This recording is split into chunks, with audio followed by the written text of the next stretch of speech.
Mangrove areas.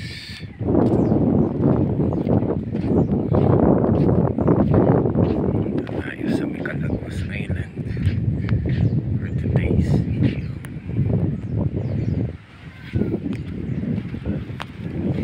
1, 2025, mainit na Lunes. Salamat kay Lord, bigyan kami magandang panahon para makapag-enjoy nitong natitirang panahon ng summer. Abing init, sobrang init. Ngayon is 11 AM, mag alas 12, tanghaling tapat.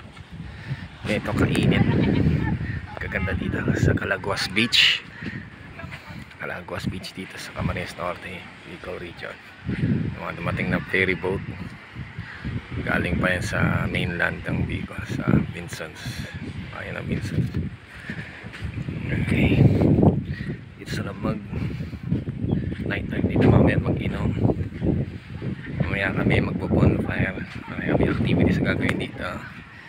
I hope mag-enjoy din kayo, makarating din kayo dito.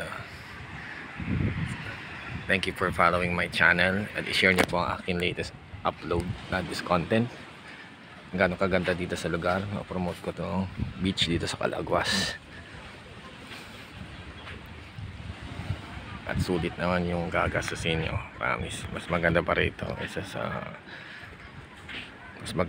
kaysa sa Boracay. Walang sinabi ang kahit anong beach sa mundo. Ito sapat na to, napakaganda dito. Pwede magpang, wala masyadong commercial, walang may mga maliliit lang na kubo at mga houses, yun lang. Less polluted, less crowded, at peaceful talaga dito, ibang klase. Galing. This is my first time here, first time in Calagwas Beach. This is my first time summer experience here in Calagwas Islands.